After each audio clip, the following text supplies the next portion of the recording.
लेकिन प्रधानमंत्री जी, सवाल अगर पॉलिटिक्स पर पूछूं तो बीजेपी का आरोप है कि कांग्रेस का घोषणा पत्र बहुत ही डिवाइसिव है। हालांकि कांग्रेस आलोचना करती है बीजेपी की, ये कह के कि आप 2 और 2 22 बनाने की कोशिश कर रहे हैं, क्योंकि चाहे वो वेल्थ रीडिस्ट्रीब्यूशन हो या इनहेरिटेंस टैक्स हो, ऐसी कोई भी बात उनके मैनिफेस्टो में नहीं है। ये कहीं ना कहीं बीजेपी लोगों में डर फैला रहे। हम सीएए का कानून लाए, साफ साफ लिखा हुआ है, साफ साफ कहा गया है, न बोलने में किसी ने गलती की है, न लिखने में गलती की है, न देश के कानून में कोई गलती है। सीधा सीधा वो कानून सिटीजनशिप देने के लिए है, उसमें कहीं पर भी सिटीजनशिप लेने का नहीं है। 2 साल हो गए कांग्रेस पार्टी जो झूठ फैला रही है, क्या कभी आपने उसका फैक्ट चेक किया? क्या कभी पाठशाला में उनके कपड़े उतारे क्या? क्योंकि झूठ इतना चलाते हैं। जबकि हम आप उनके एक एक स्टेटमेंट देख लीजिए। अब जैसे ये इनहेरिटेंस टैक्स की बात लेकर आए हैं, कोई मुझे बनाइए दुनिया के किसी भी डेवलपिंग कंट्रीज में इस प्रकार का प्रयोग हुआ है क्या? आप साम्यवादी विचारधारा की बात छोड़ दीजिए, इनके घोषणा पत्र में और उनकी स्पीचेज में जो बातें हैं आपको एक साथ मिलाकर के एक कैनवास पर रखनी पड़ेगी। ये लगातार बोल रहे हैं और सब बोल रहे हैं, ऐसा नहीं कोई बाई दफे बोल रहा है, हर कोई बोल रहे हैं। और फिर उनके घोषणा पत्र में जो लिखा है, और पहले जो डॉक्टर मनमोहन सिंह जी ने बोला है, मनमोहन सिंह जी ने 2 बार पब्लिकली कहा है कि इस पर पहला हक मुसलमानों का है। और जब फिर आप सर्वे करने की बात करते हैं, फिर कहते हैं कि हम सब ले लेंगे और बांट देंगे।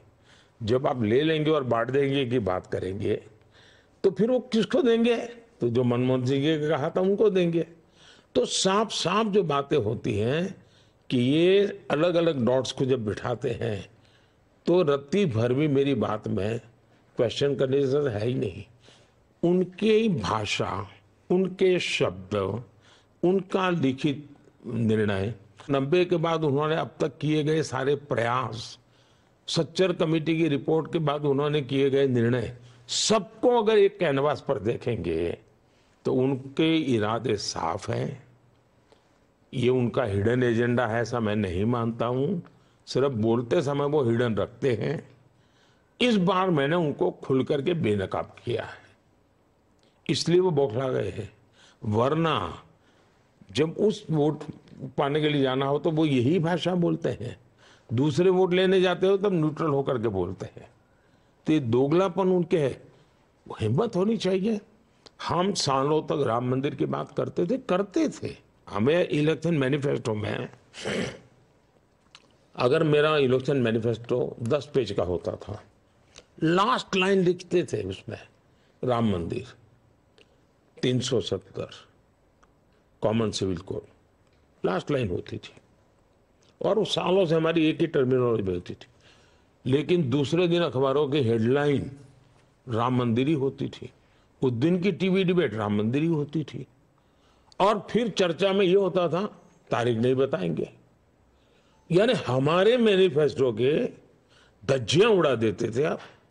हम गरीबों के लिए योजनाएं लेकर के आते थे, एक शब्द इस देश के मीडिया में कभी चर्चा में नहीं आया। चर्चा में सिर्फ 3 चीजें रखी गई। आज कांग्रेस के बचाव में मीडिया ने क्यों काम करने की जरूरत है?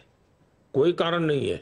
ये मीडिया का काम था कि उनके 5 मैनिफेस्टो लेकर के एनालिसिस किया जाए और उनके इरादों का, उनकी भाषाओं का, उनकी बातों का।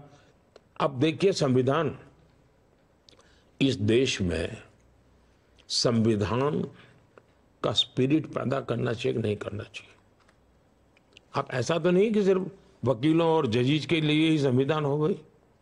संविधान देश के कॉमन मैन से जुड़ना चाहिए। इन्होंने संविधान की कभी परवाह नहीं की। जब मैंने पार्लियामेंट में प्रस्ताव लाया कि हम संविधान दिवस मनाना चाहते हैं, खरगे जी ने खुद ने पार्लियामेंट में विरोध किया। उनका भाषण है, उन्होंने कहा 26 जनवरी तो है, अलग से संविधान दिवस मनाने की जरूरत क्या है। मैंने कहा भाई ये ग्रंथ जो है वो हमारी आने वाली पीढ़ियों को उसके प्रति एक श्रद्धा का भाव पैदा करना चाहिए। स्कूल, कॉलेज, डिबेट सब जगह भी चर्चा उन्हें, जब उसका महात्म्य बढ़ाएंगे तो फिर मैंने कहा कि जब उसके 60 साल हुए थे संविधान के, तब भारत ने इसको अच्छे ढंग से मनाना चाहिए था। 50 साल हुए तब मनाना चाहिए था। जब 60 साल हुए तो मैंने बड़े शान से ये संविधान दिवस मनाया और हाथी के ऊपर अंबाड़ी में मैंने संविधान रखा और मैं नीचे पैदल चलता था मुख्यमंत्री, और मैंने सुरेंद्र नगर में एक बहुत बड़ा उसकी यात्रा निकाली। लोगों की संविधान के प्रति श्रद्धा बने। इनको संविधान के नाम पर झूठ बोलने में लगातार कोई बताएं, हमारे मैनिफेस्टो में कहीं लिखा है क्या, हमारे भाषण में कहीं निकला है क्या। कोई किसी कार्यकर्ता ने किसी संदर्भ में कहीं बोल दिया, उसी को उछाल करके पूरी तरह हमारी पार्टी को, हमारे वर्जन को मानने को तैयार नहीं है, और खुद कहते हैं कि बताओ हमारे मैनिफेस्टो में कहां लिखा है। ऐसे दोगलापन नहीं चल सकता है जी, आपको जवाब देना पड़ेगा।